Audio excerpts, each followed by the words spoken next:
40% Merlot, 40% Oh, Malbec, it's and 20% tastes Cab not Sauv. really tastes good for you.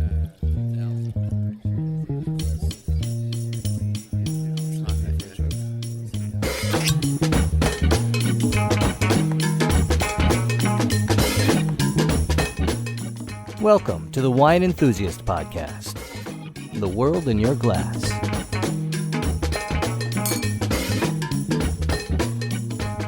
Jameson Fink, Senior Digital Editor.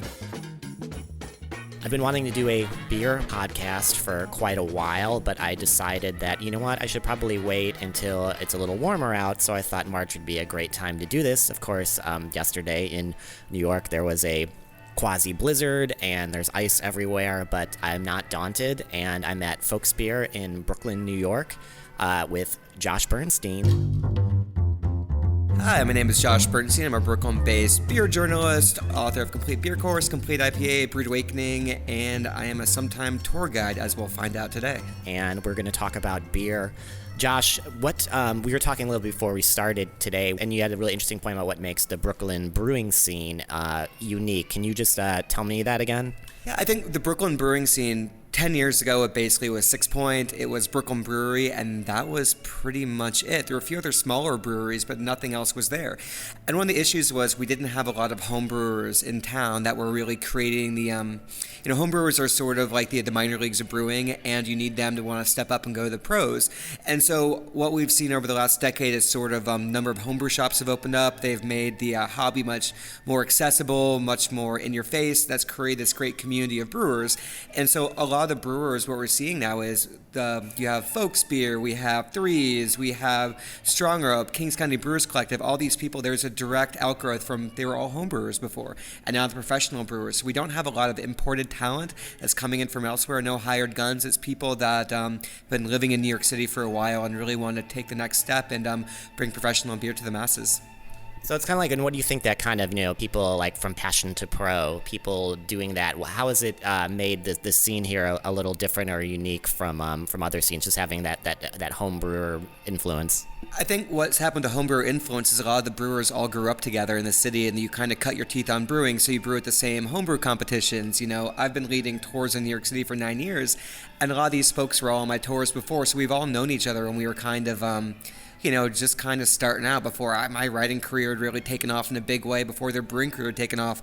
So I think it really there's a sense of togetherness and community that you think New York City, you think it's a big city, but, the worlds tend to be, and the circles tend to be very small. So everybody, I think, you know everybody by face, and that sounds weird to tell people in the city of 8.5 million, but, you know almost every single professional brewer right now. That may change eventually, and it will as things get bigger, but right now it's still very close-knit. My name is Travis Kaufman. I'm the owner of Folks Beer Brewery. We have 4 beers in front of us right now. Our flagship, the Hell is Simple, is the beer that we make the most of and Brooklyn drinks the most of. It's modeled after sort of a traditional Helles beer from Munich, which just means light in German. So this beer is intended to be, sort of a lighter, refreshing style that is clean, malt forward, and covers a lot of bases. It's great on a hot day. It's great with food. Definitely great with schnitzel or pretzel. And this is a beer that we'll be pursuing in our expansion and into the future. We really want to make a lot of this beer the best we can for Brooklyn. And next up there's the Spectral Hair, which is a new beer for us. It's a Belgian wit. It's a little bit of a departure. We don't make many wheat beers, but we're starting to. This is a pretty traditional version of this beer. It has a lot of flavor in it, but we didn't spice it with anything. This is sort of a straight-up version of this beer. A lot of tropical flavors, great round mouthfeel from all the wheat in there, sort of a luscious, velvety, kind of fluffy beer that's great for this time of year because it is kind of a transitional beer. It's a little lighter, but it has some body to it as well. And then the third up is the Pineapple Glow Up, which is part of our Berliner Weiss series. So this series of beer is inspired by a northern German style of beer called Berliner Weiss, which is a soured beer, and often with fruit. In northern Germany, they'll definitely maybe use some fruit syrup at the end after the beer's done to serve it. We go ahead and integrate fruit into the different stages of their production.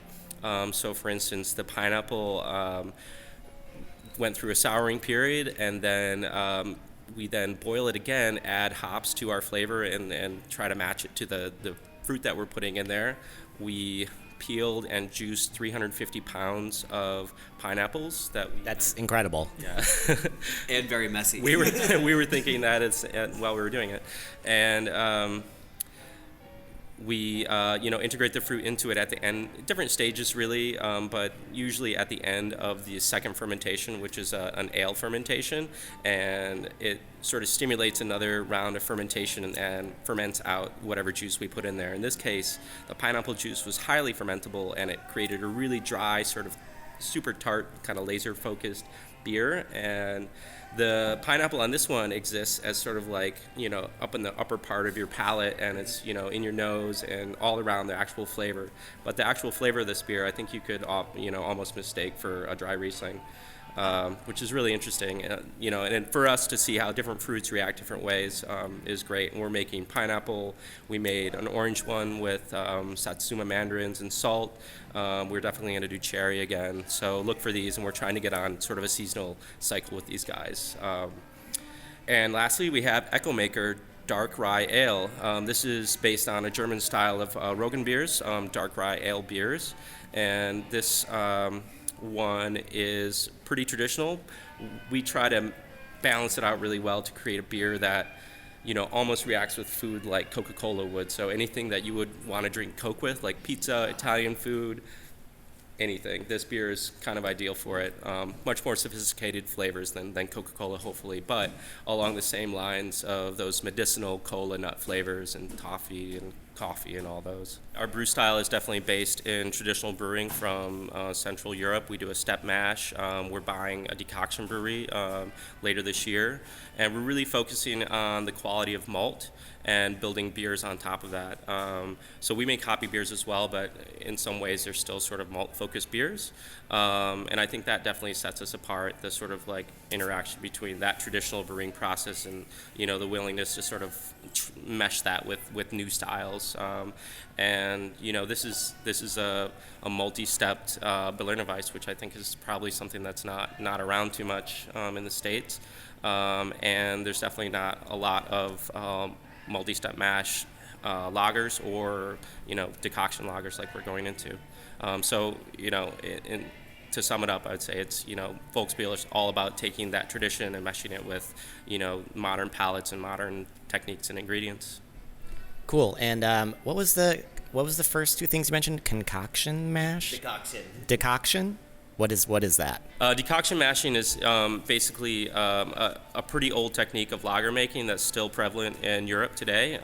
Any of the great European lagers that you like are decoction mash, and basically I'm going to separate it from sort of like normal craft brewing by saying that normal craft brewing is done with a single mash infusion, where they get the mash and they put water at a certain temperature on it, let it hang out and do its saccharification. They convert the starches into sugars, and then they flush out the sugars and collect them.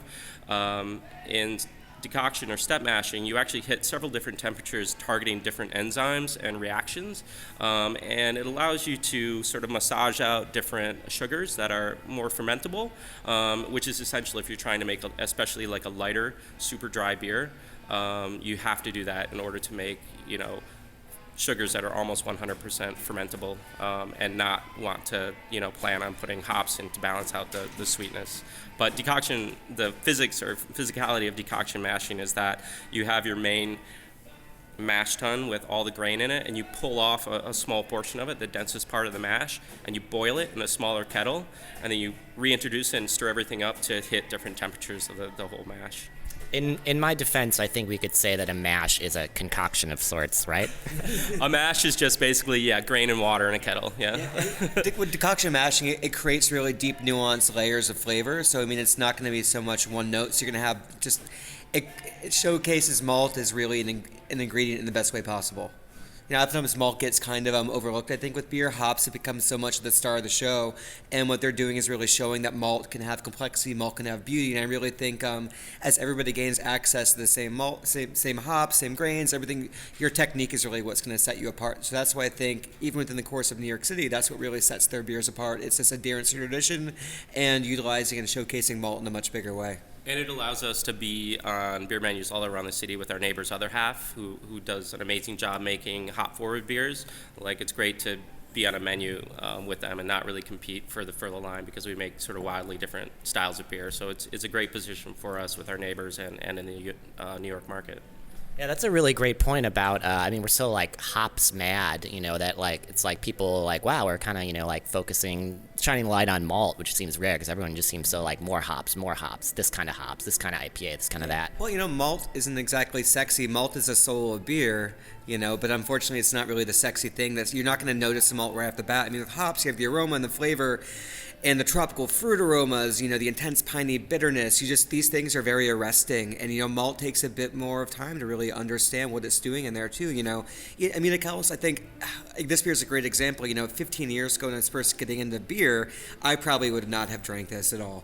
I mean, it would be a beer, I want those big intense flavors, but the more you get into beer, you realize there's gonna be beauty and nuance, and this is like a great example of what you can do. Like, there's beauty in these. It's not a simple beer, but it's a smaller beer, and smaller beers can have big expressive flavors too if you pay attention to them. That's cool. And actually, another thing I was noticing before we started is you were eating a sandwich, an Italian sandwich with cold cuts. It looked very good. I was not coveting it, just noticing. But I was thinking about, so much of wine that we do is, and especially when I worked in retail, wine is food pairing. Wine and food is such a big thing, and I know there's a lot more going on as far as the diversity of beer and food pairing. I just was thinking about what kind of a beer would you like with that like Italian cold cut sandwich? I think I'd probably want one of the beers I have in front of me right now. A nice clean Munich Helles is sort of a Swiss Army knife of beer styles, and so it pairs with everything pretty well. It's refreshing. It's got a bit of malt sweetness in there, which can play off the sweetness in the food. It's got a tiny peck of bitterness, but not too much to really distract from other stuff. And it's only about 4.5%, I would say. What's about? Yeah, about 4.5%, and so you can have a couple of them with your lunch and not feel too bad about it or pass out directly afterward. And what are some, I always think of, I like unexpected food and wine pairings. What are some of your favorite, beer and food pairings that maybe are a little bit of outside of the box? Well, I think the ones that people tend to go after, the one that always really wows is using carrot cake with IPAs. The bitterness cuts through the richness of like maybe the cream cheese frosting on top, or the sweetness is echoed out in the sweetness of the carrots in the cake. I really like that one an awful lot. And when I'm doing oysters, oftentimes oysters and dry Irish stouts are a classic pairing, but I tend to like going with something like a really bright acidic Berliner Weiss, which tends to a salty sour goza. So the salinity of the oysters kind of plays off of the salinity in the beer as well, and then it goes great with like a mignette or anything like that. And finally, who's the deadhead here? Everyone? Yeah, I think everyone. Yeah, pretty much across the board. I think we're listening to like a early 1970s 25-minute playing in the band. That's my call. Munich, Germany. Is it 72? Or? It is 72. Whoa, yes. I feel like a blind tasting, like a blind dead tape. So I'm pretty impressed. So after a brisk 20-minute walk, Josh and I are at Strong Rope Brewery, and we're going to go in and check it out. My name is Jason Saylor. I'm the owner and brewer of Strong Rope Brewery. We're a 15-month-old New York State farm brewery, about 2 barrels, so we're making 62 gallons at a time. Okay, well, let's try a couple beers. Sure. Okay, what is this first beer? So this is American Wheat, Strong Rope's American Wheat. This is a 5.8% American wheat. So it's got a lot of wheat character, but it doesn't have that kind of wheat haze that Wits or Weiss beers will have. It actually has a nice balance of malt and hops, and it tends to be actually on a little hoppy. We use the malts are Pilsner and wheat malt from Pioneer Malt outside of Rochester, New York, and we use triple pearl hops and Chinook in the boil. No dry hops. We just really wanted to try to get like a good balanced, really nice drinking wheat beer. And something we were talking about before we started was where you get your ingredients from, your New York focus. Can you talk about that, how that influences your beer? Yeah, so we get our ingredients from all over. When we were starting out, we kind of started developing the business plan just as the New York State Farm Brewery license was coming into effect, which stated that you had to use 25% or 20%, something like that, New York malts and hops in your beer to be considered a New York State beer. We decided to, as we were getting our business plan going, as we were looking for space, the industry started to really come together in terms of the hop growers and the malt houses. So once we finally got into, actually opened in 2015, there was, a slightly mature or more mature field of ingredients that we could use. So we decided to actually kind of push the whole identity of a New York State Farm Brewery. So we went ahead and jumped up to 100% New York hops and about 95% New York malts. And we're really pushing it. And we get the ingredients from everywhere. They're from Long Island, the tip of the North Fork, to all the way up towards Niagara and the Western New York. So and it's really all over the place. A lot of it does come from the kind of the middle central New York, Madison County, Cooperstown area, all that. That's kind of where the original hotbed of hop growing was done in New York prior to Prohibition and everything moving out west. And it's kind of picked up, and there's a lot of going on there. There's a lot going on in the Finger Lakes, some in the Hudson Valley, and actually a nice little bit in the North Fork as well. And do you think there's, a lot of times I look at things on a menu and I'm like, I'm going to drink what's under 5%, this kind of session beer type of thing. Is that a trend where, because when I first started drinking craft beer, it's sort of like we talked about earlier, like the bigger the better. Like I want more hops, I want more alcohol, I want the strongest thing. And maybe you kind of think like with wine, like, oh, this lighter style of beer is going to be not like a light beer, like an LIT beer, but it's going to be, like lacking in flavor. So just can you tell me a little bit about lower alcohol beers, session beers, and what they offer? Yeah, we've always been a nature. Let me just rephrase it. We've always been a nation of temperance drinking. Lower alcohol stuff. If you look around, we're still predominantly a lager drinking nation. Some 80% of the beer is what we consider sort of macro brewers. 1 in 5 beers in America, give or take, is still Bud Light. So we're really attuned to drinking between 4 and 5%. But what those type of beers are sort of you're trying to create beers that the most amount of people are going to drink. So to do that, you have to aim for the middle. But we're seeing now is sort of the rise of beers that are lower in alcohol but full of flavor. So just because you have low ABV doesn't mean you have to have low taste. So I think that's really what's happening right now.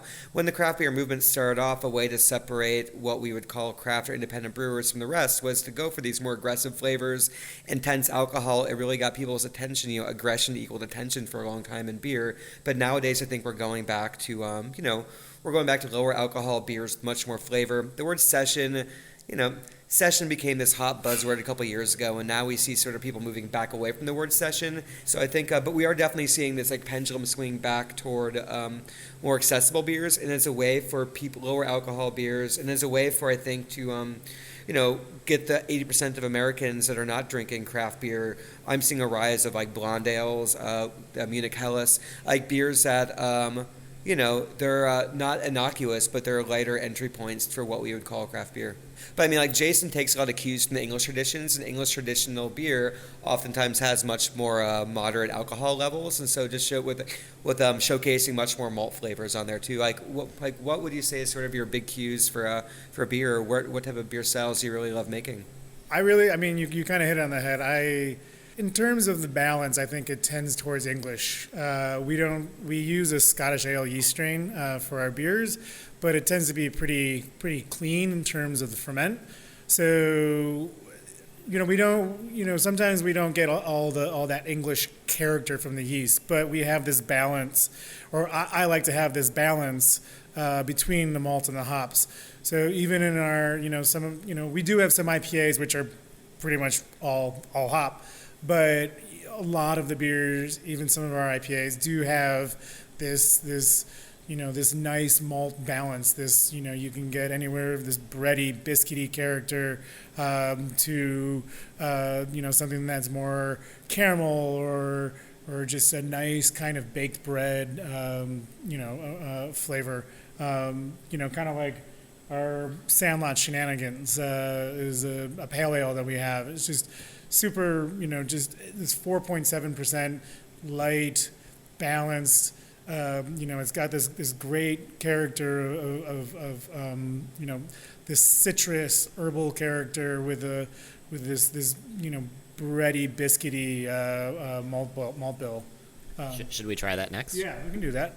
Yeah, but one of the things too, Jason was talking about the English beers, but I think in this market you almost have to have a hoppier beer. I mean, I remember coming in here one day, we were talking about the need for Jason to have, create a more stable IPA, one to have on tap, and then I was like, everyone's going to walk in here and ask what IPA they can have, and not, 2 minutes after I said that, some woman walked in there, sat at the bar, she's like, what IPAs do you have on tap? And I was like, see, I'm proving my point. Yeah. But, IPAs are just, they're the King Kong of American craft beer right now. So tell me about the pale ale, the Sandlot Shenanigans. Yeah, so, for me, the whole Sandlot Shenanigans was kind of harkening back to those days when, you just started getting into craft beer. The IPAs, the pales were much milder compared to they are nowadays. So I was kind of going for that, kind of harkening back to that time when you're in the Sandlot, those old school days. And for me, this kind of gets into that with, you have that, you have this nice kind of orange citrus character going on with the hops. And it's just balanced with this nice malt bill, and it's easy drinking. It's only 4.7%. So that's, and a lot of our pales, a lot of our blondes tend to kind of be somewhat of this throwback, if you will. I see a lot nowadays when I was looking at, Beer Advocate or some beer rating site, and someone was like, oh, I love this, nice blonde ale. It's a Citra bomb. And I'm like, which is a hop. And I'm just like, that's not what I want from a blonde ale. I want something that's a blonde ale. I want them to be distinct.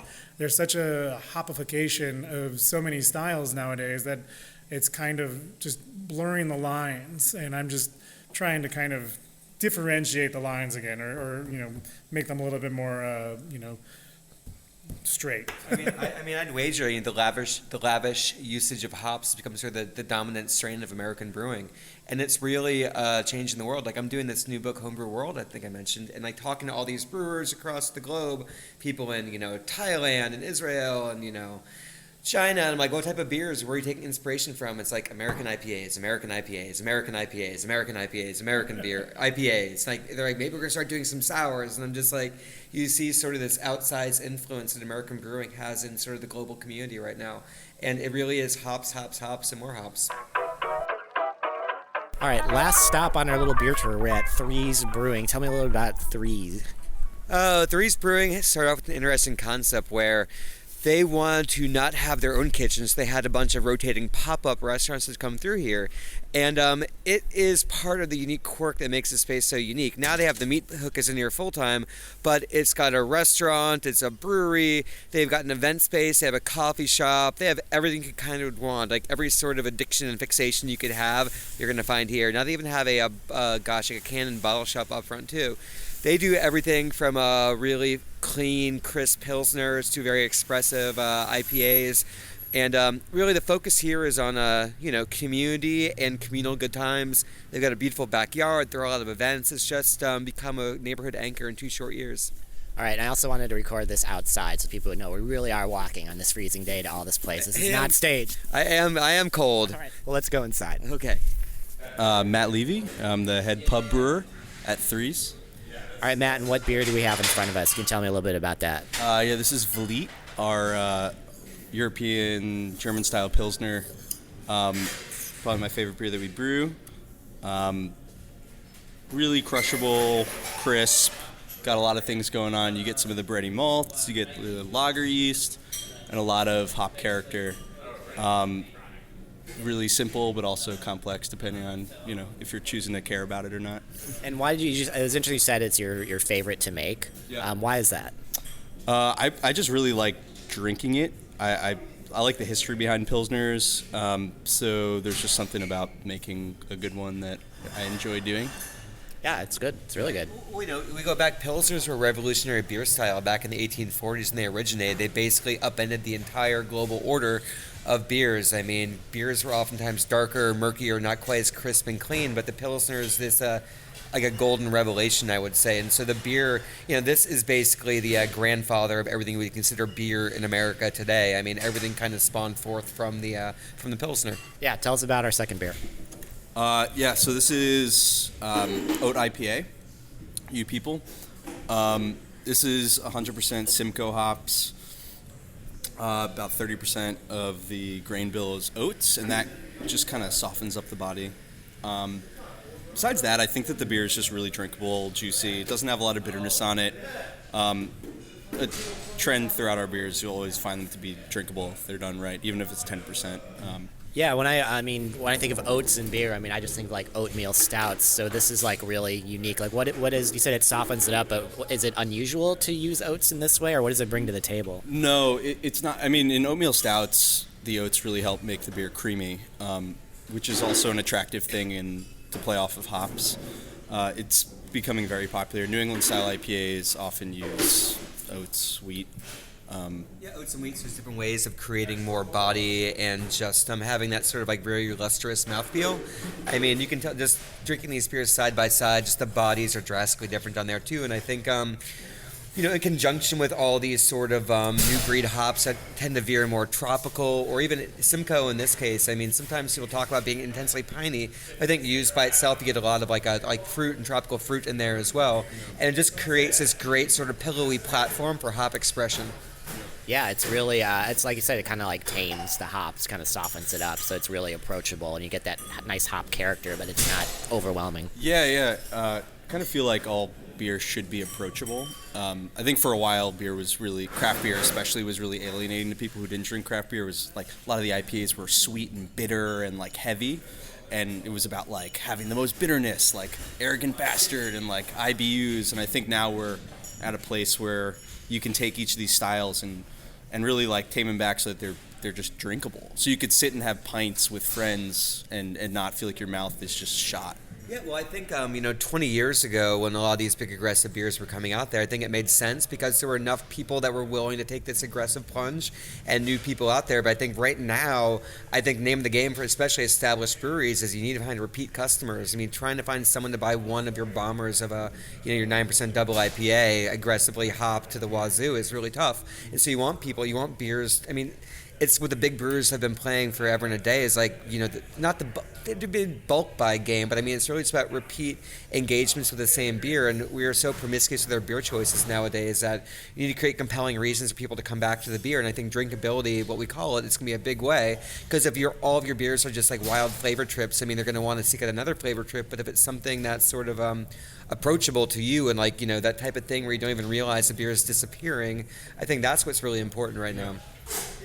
Yeah, for us it is, and for other people, they're still making big beers and loud beers, and they're successful. It's interesting that there is a market for a lot of different types of brewers. Definitely at Threes, we're trying to make refined, simple tasting beers, but they're also complex. And our Pilsner really, I think, is emblematic of that approach.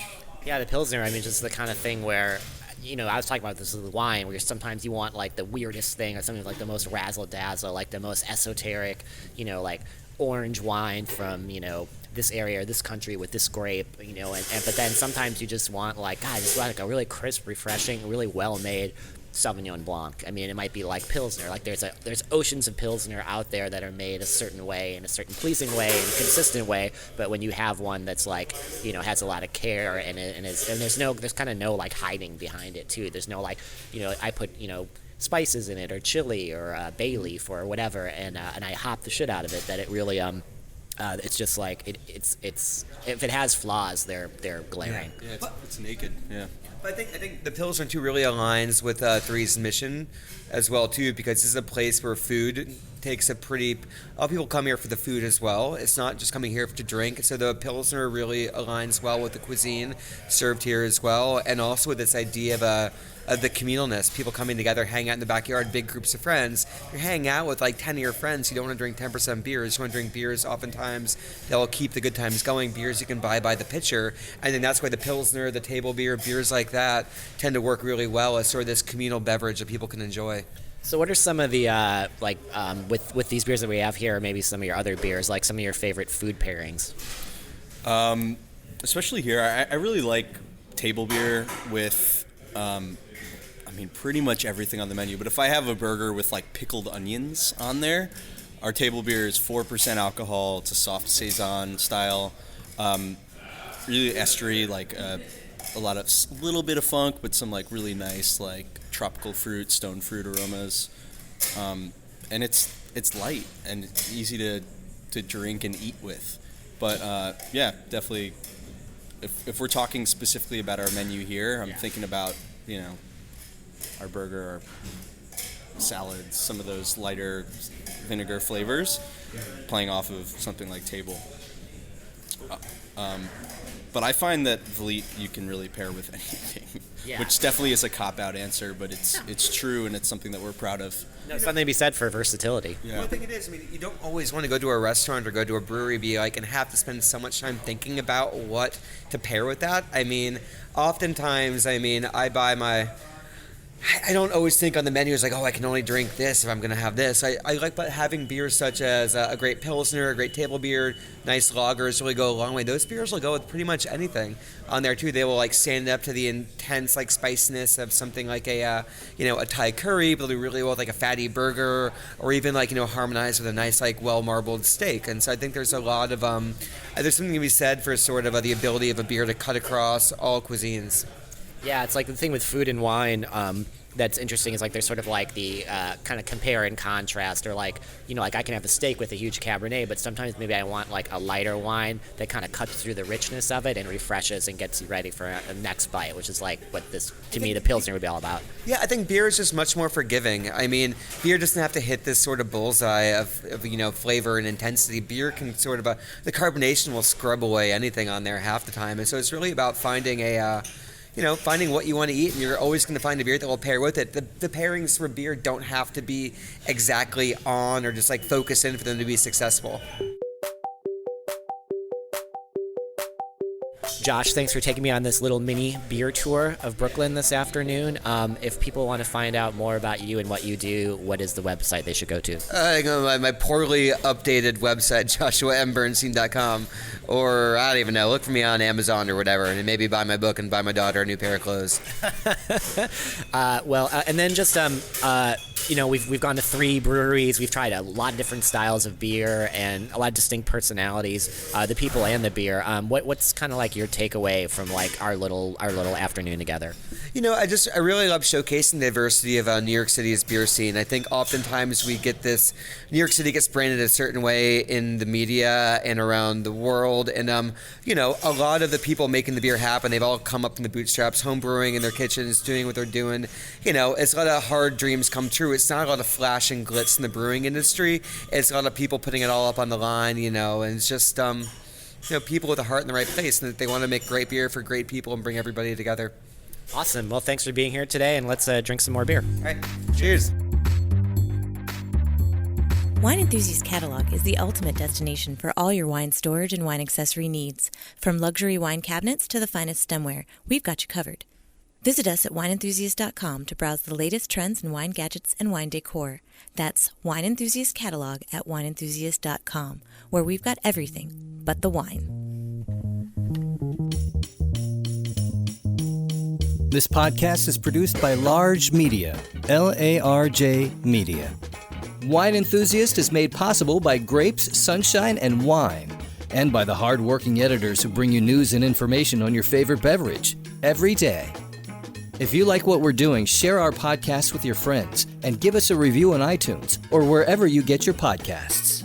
For more fun wine information, follow us on Twitter and Facebook at Wine Enthusiast.